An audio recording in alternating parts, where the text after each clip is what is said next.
الرحیم۔ ایک روایت میں آتا ہے جو شخص دنیا کو اپنی زندگی کا مقصد بنا لیتا ہے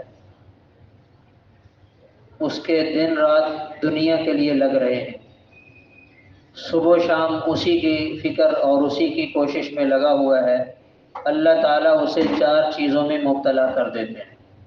نمبر 1 مشغولیت، ہر بندہ اتنا مصروف ہے اس کے پاس کسی کے لیے ٹائم ہی نہیں ہے، دنیا میں اتنا مشغول ہوا، دنیا کو اپنی زندگی کا اتنا بڑا مقصد بنایا کہ اللہ تعالیٰ نے اس کو مصروف کر دیا، مشغول کر دیا، ڈبل ڈیوٹی کر رہا ہے اور پتہ نہیں کیا کچھ کر رہا ہے اور ٹائم اس کے پاس نہیں ہے اور دنیا بھی نہیں بن رہی۔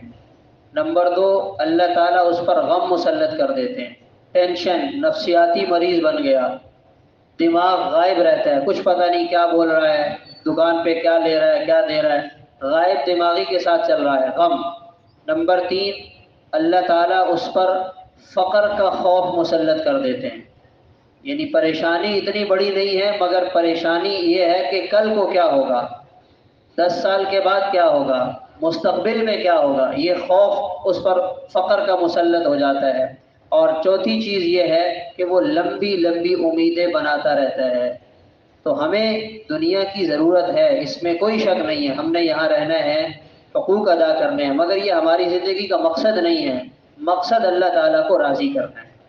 مقصد سامنے رہے، ساتھ ساتھ اپنی ضرورتیں پوری کرتے رہیں، اللہ تعالیٰ کم میں برکت ڈال دیتے ہیں اور ان پریشانیوں سے بھی بچت ہو جاتی ہے۔ اور اگر اللہ کی رضا کو نظر انداز کر کے صرف دنیا میں لگے رہے تو یہ دنیا آج تک کسی کی بنی نہیں ہے، بادشاہوں کی نہیں بنی ہے، ہم کیا کر سکتے ہیں؟ تو اس لیے انسان کو اسے اپنے اوپر ضرورت سے زیادہ مسلط نہیں کرنا چاہیے۔ اللہ تعالیٰ عمل کی توفیق عطا فرمائے۔ اللہ